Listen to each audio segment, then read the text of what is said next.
Suspense.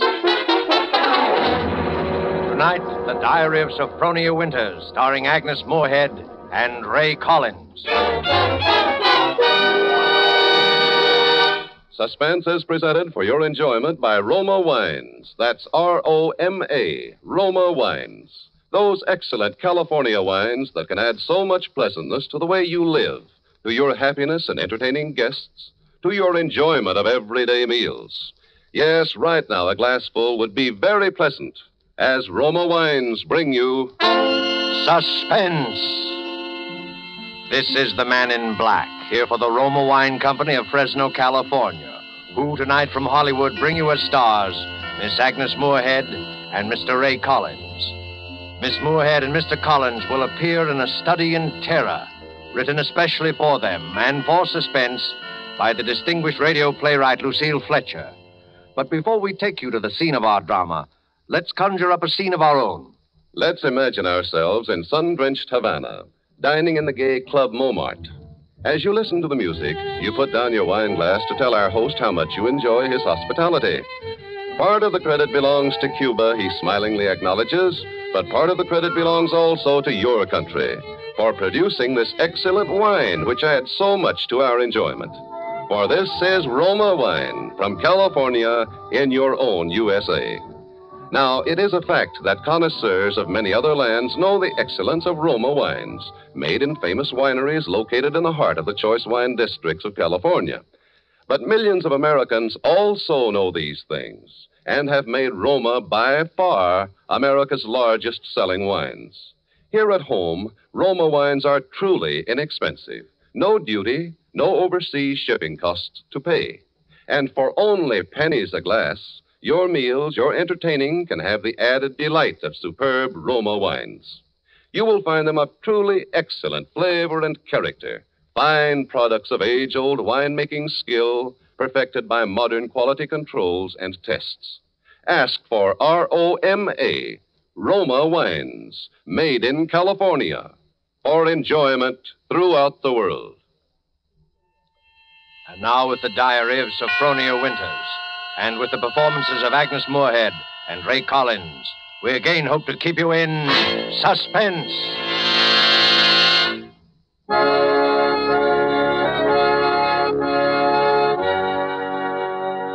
February 1st, St. Petersburg, Florida. I, Sophronia Winters, have hereby begun this diary because on this date I feel for the first time that I've begun to live. Diaries are no good unless one has thrilling experiences. For 40 years, I've never had what could really be called a thrilling experience, but Papa's death has changed everything. Here I am in beautiful St. Petersburg with everything to start life anew, money in my purse, 2 suitcases full of new clothes, and a gorgeous new permanent wave. And Florida is really the land of romance. It doesn't matter whether you're 17 or 70. There are parties and dances and bingo games and flirtations for all. My landlady, in fact, tells me that people often become engaged and even married to perfect strangers overnight. I'm still shy, of course, but just the same, it's such fun and so thrilling to think one's fate may be just around the corner.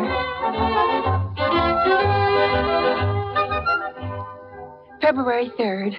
Oh, diary, it is beginning. This morning when I came out of my lodging house to go down to the beach, I noticed a man, a thrilling-looking man, sitting across the street on a bench. It was just as though he were waiting for me, because when I came out, he sort of started up as though he knew me. Of course, I didn't speak first, but I knew the minute I started down the street that he was following me. Well, I got to the beach and sat down with my magazines, and suddenly there he was, strolling toward me with a broad smile. Well, sitting out here all by your lonesome? Oh, yes, I am. Been down here at St. Pete long? Oh, it's just 3 days. 3 days? That's a long time. It's a wonder I didn't spot you before. Mr. Johnson's the name, Johnson. Hiram Johnson. I came from Green Harbor, Maine. Run a big hotel up there summers. Well, that's my whole history in a nutshell. Oh, my name's Sophronia Winters. Sophronia? Yes. Well, you know, that's quite a coincidence. My sister-in-law's name was Sophronia. Oh. Sophronia Johnson. You ever heard of her? She looked quite a bit like you, too. Sophronia Johnson? Mm-hmm. No, I'm afraid I haven't. Who was she? Someone very famous? I'm so ignorant about these things. Well, that's all right. Say, look at that sun, will you? I'd say it was pretty nearly time for lunch. You know, Sophronia, it's kind of mysterious, us finding that 9-point starfish on the beach together. My sister-in-law, Sophronia, used to collect 9-point starfishes. To think your name's Sophronia. You find a 9-point starfish with me. Well, it kind of draws us together, huh? Diary, darling, he is wonderful. Strong, kind, warm-hearted, so generous. I feel as though I knew him completely, as though I'd known him all my life. What's the good of waiting, Sophronia? I've got to be back at the hotel in a week. We may never see each other again. Oh, Hiram, don't say that. I couldn't bear it. Then let's do it right away, tomorrow. There's a parson out on Coral Avenue who'll do the job for us. We can take a nice moonlight drive out to the alligator farm. Afterward, have a nice shore dinner. Then climb on board the Orange Blossom tomorrow night from Maine. Maine. Oh, it's all so wild, so mad, so thrilling. But what would your family think? Wouldn't they be shocked? Well, my family's all dead. I'm my own boss. I'd have to help you run that big hotel. I wonder whether I could do it, meeting all those people. Oh, don't worry about that. Just think of Maine. The big, dark pine woods, the sand, the bay. The two of us alone together. The two of us, alone together.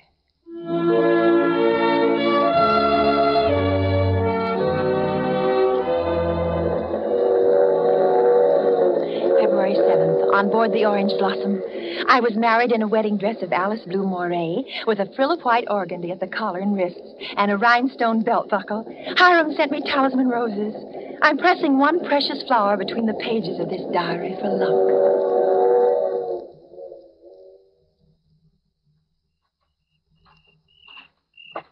We'll see it beyond this bend in a couple of minutes.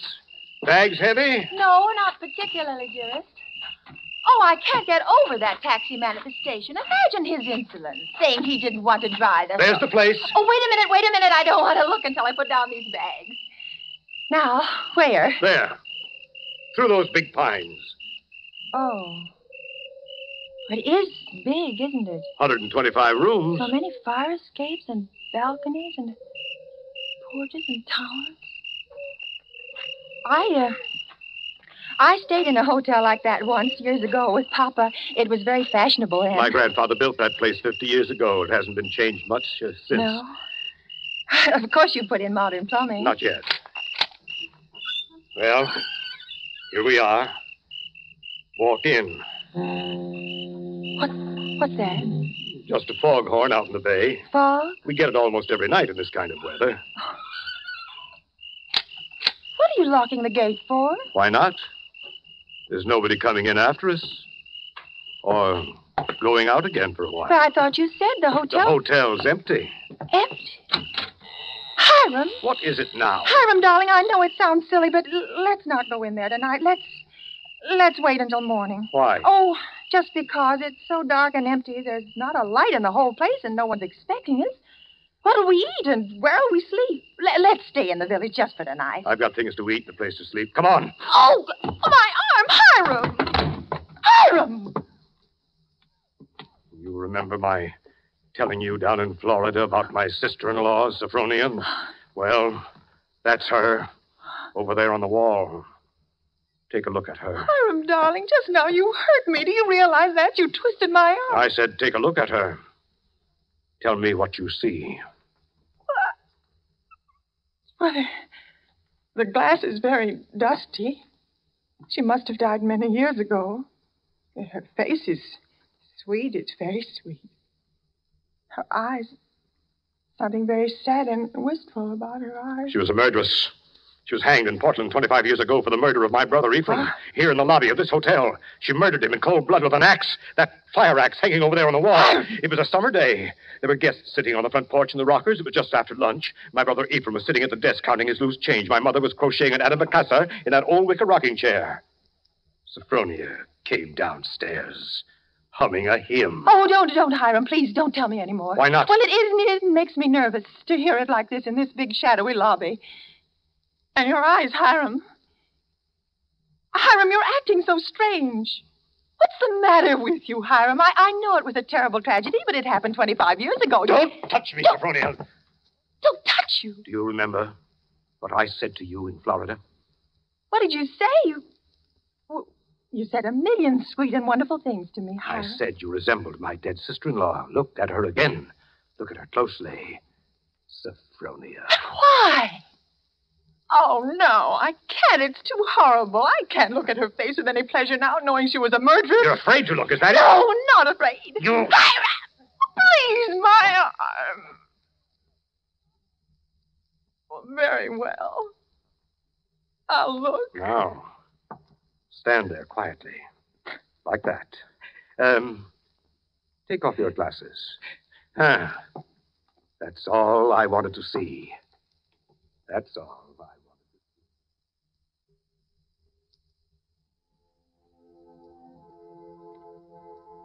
see. February 12th, Green Harbor Hotel, Maine. I cannot understand it. I try to fathom it, but my head aches and my heart is heavy. The hotel is deserted, unchanged, and apparently uninhabited for 25 years. Wash bowls and pitchers still stand in the empty rooms, covered with spiders and cobwebs. Dust is everywhere, and the printed regulations on the walls are tattered and yellow with age. A row of broken rocking chairs on the front porch faces emptily out to sea. Can he mean this to be my home? He's downstairs now in the shabby parlor off the lobby, playing the harmonium.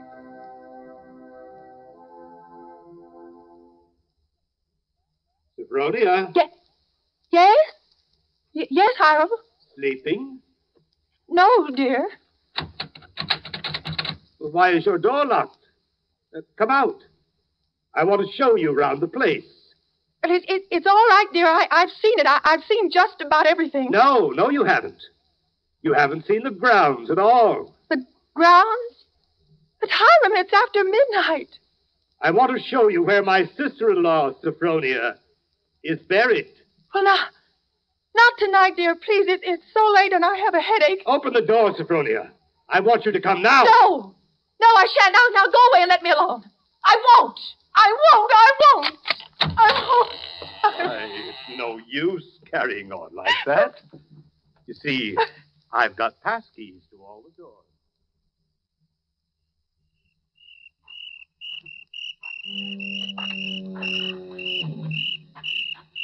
And beyond, where those 4 birches are standing, is where my sister-in-law, Sophronia, was laid away 25 years ago. It was the biggest funeral in the neighborhood. Folks crowded outside the gate with the dozens trying to get a look, but we wouldn't let them.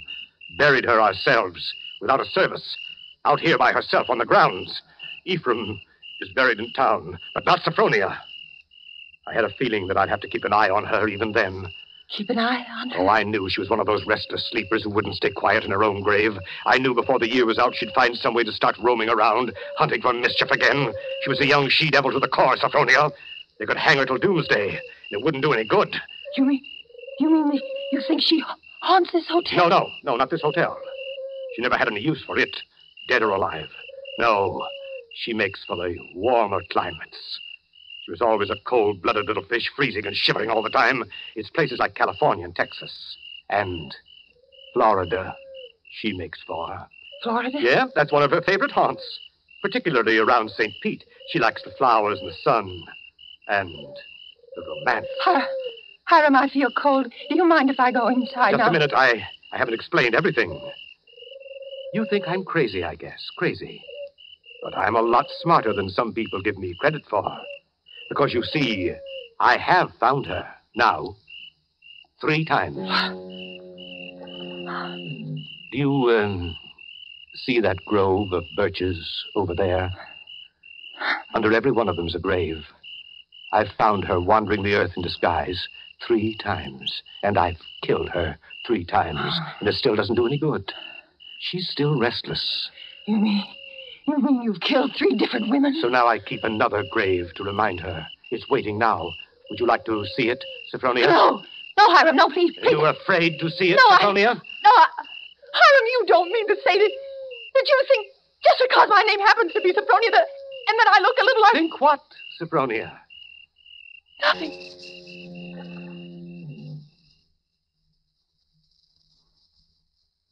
February 14th. My mind is made up. I've made a terrible mistake. I must get away from this place.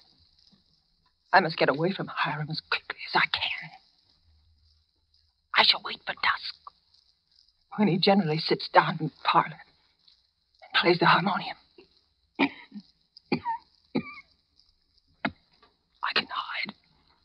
can hide a little earlier in one of the deserted rooms. And then, when his back is toward the lobby, slip out the front door.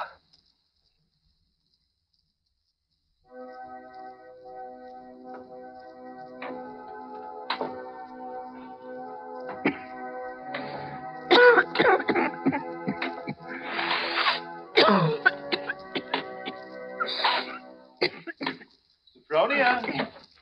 Sophronia! Sophronia! Oh, there you are. Why, what's the matter? Anything wrong? No, Hiram. You didn't want anything outside, did you? Because if you do, you'll have to ask me to get it for you. You see, I always keep this front door locked. Yes, And yes, Hiram. the back door, too. And all the doors leading out into the porches and the fire escapes, and a good many of the windows. It makes one feel safe from thieves and peeping toms. Oh, you've got a cold. Oh, that's too bad. Yes. Yes, I must have caught it last night outdoors. The damn. You ought to be in bed, a good one. The only good bed in the house is in my sister-in-law Sophronia's old room. Oh, no, Hiram. I'm all right. It's just a little head cold. Oh, little head colds often develop into pneumonia. It's too bad I didn't think of that before. You might have slept in it from the very beginning. Here, up these stairs. Why, what's the matter? Are you so weak? No, I'm all right. This room's the cleanest in the hotel, too. I've always had a sort of suspicion about that. Yeah, you see? I've kept everything as it was. What's the matter? Nothing. It's just... Seems kind of familiar. No. No, it's just that seeing it so clean. Seeing it as though someone were living there, as though they'd only just stepped out for a moment. It's just as she left it that afternoon when she walked down to murder my brother. You see her needlework on the table with a needle sticking in it? Her hymn book still open? She was very fond of singing hymns, Sophronia was. Had a nice voice, too. I used to accompany her. Oh. I'll turn down the bed for you. Then you can get undressed while I go and make you some hot tea. No, I don't want any. Here's the closet. You can put on one of Sophronia's dressing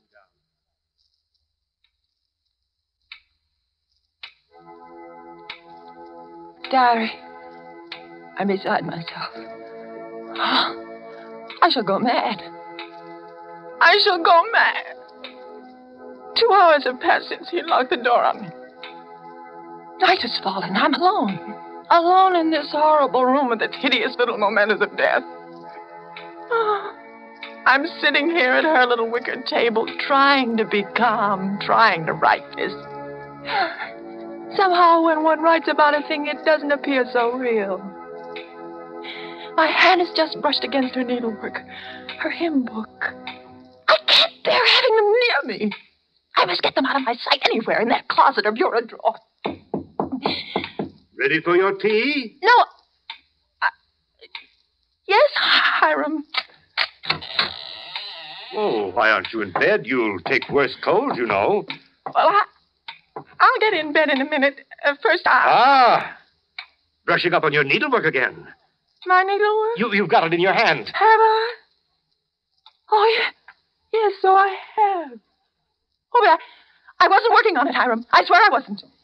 I've never done a stitch of needlework in my whole life. I don't know one embroidery stitch from another. Now, let me show you. Look. I don't even know how to hold the needle. No, get into bed, Sophronia. You're feverish. Before we go on, Hiram, before you go on thinking, we've got to have an understanding. You've got to let me explain. I was born in 1892 in Kalamazoo, Michigan. My name is Sophronia, that's true, but they named lots of people Sophronia. I was named for my grandmother. She just died. Yeah. Oh, no, you've got to listen to me. I lived in Kalamazoo all my life. My father was vice president of the Kalamazoo First National Bank. Everybody in town knew him, and they know me. If you'd only just write a letter or send it, why? I never heard of Green Harbor my whole life. I never went anywhere. No. For almost 10 years, I stayed home day in and day out, nursing Papa. He had a stroke. I wasn't out of the house. It was a red brick house with green shutters.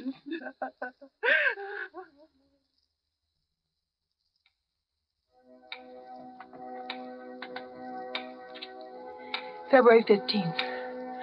Now I live only from moment to moment, listening to each creak upon the stairs.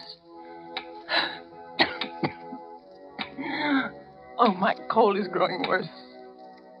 I've been in bed all day.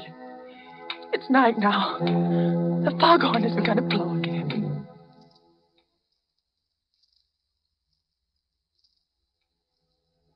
February 19th. I woke up early this morning after a wretched night, and the date was burning in letters of fire in my brain. If he's planning to kill me, it'll be today. But the hours have been crawling on. It's almost midnight. Why does he torture me like this? I would rather be dead than sit here in this room one moment longer. If he doesn't come in 5 minutes, I shall force him to come. I shall beat on the door. No. No. Rather let me sit quiet praying that he doesn't come. Oh, I want to live. I want to live.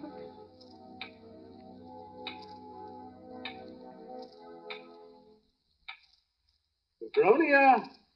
It's come. Sophronia, come downstairs. I want you to sing me a hymn. Sing. Sing. He never asked me to sing for him before. But she sang. I can't sing, dear. I told you that long ago. Did you? Well, I've forgotten. And besides, how can I come downstairs when my door's locked? It's unlocked. Try it. Unlocked? Oh, no. How could it? Oh, it is. It is, and I never knew it. I never knew it. Coming? Oh, you unlocked it sometime while I was just sitting. Why didn't I try a few more times? Sophronia! Yes. Yes, Hiram. I'm coming.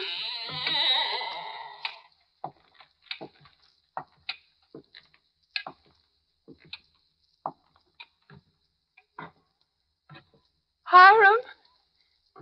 Where are you? In here. In the parlor. What are you doing there, Hiram? Waiting to hear you sing. You're at the harmonium? Yes. All right. I'll sing. I haven't sung in years, but I might as well. I'll sing for you out here in the hall. My voice will carry better. It always did carry better in the hall, didn't it, Sophronia? So you remember that, too. Of course, you know both the front and back doors are locked. Yes, Hiram, dear. Shall I sing, too, Sophronia? Would you like me to sing along with you? If it pleases you, Hiram. Work, for the night is coming. Work in the morning sun. Work, for the night is coming.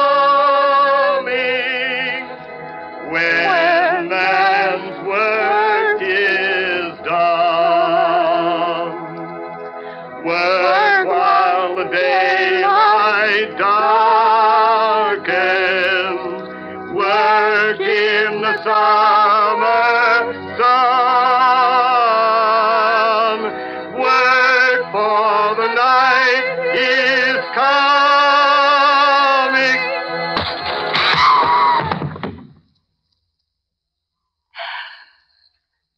Well, man's work is done.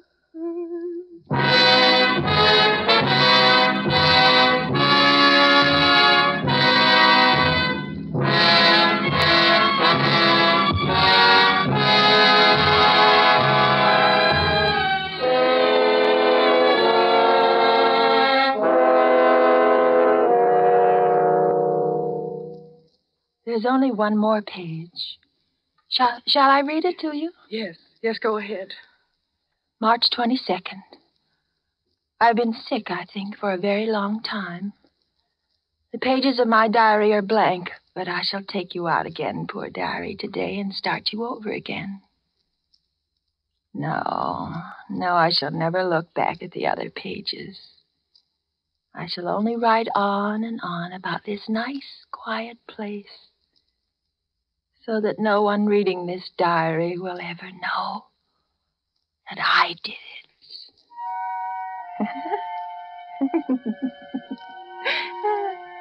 But I did do it, diary. I was smarter than he. When I opened that door at the head of the stairs and heard the music, when I saw the fire axe still hanging on the wall.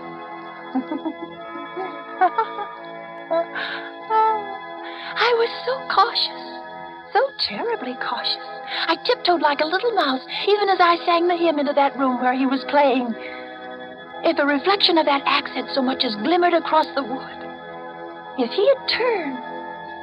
But I was clever, so much cleverer than he. I kept on singing. And now I'm free. Free as a bird. I'm free, and he shall never catch me now. Not this time or ever again. Because he's dead. Isn't he, nurse? Nurse, isn't my dear brother-in-law, Hiram, really dead?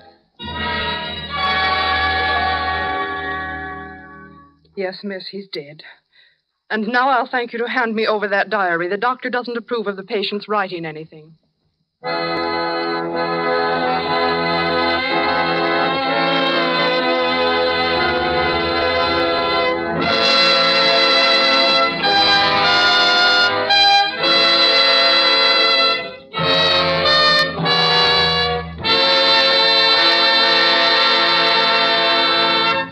And so closes The Diary of Sophronia Winters, starring Agnes Moorehead and Ray Collins. Tonight's study in Suspense.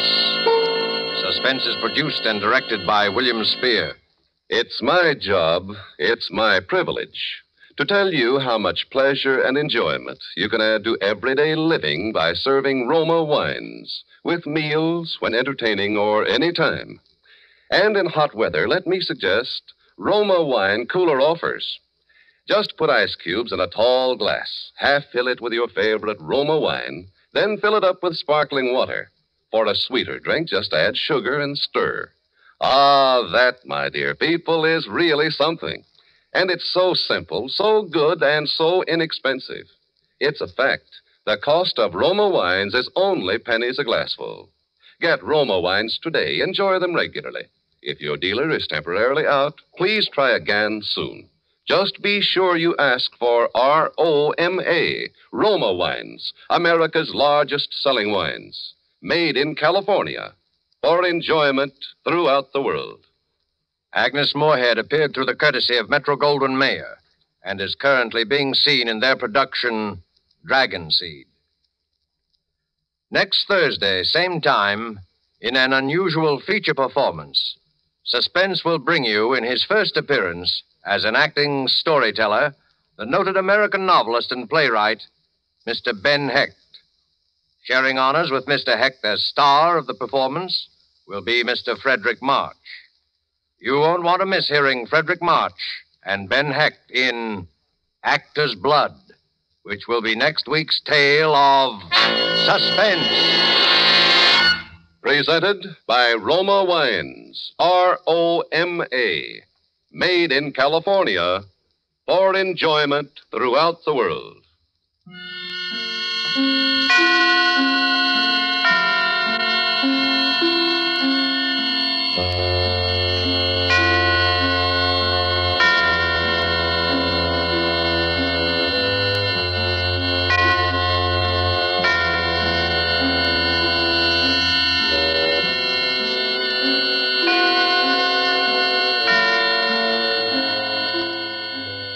This is CBS, the Columbia Broadcasting System.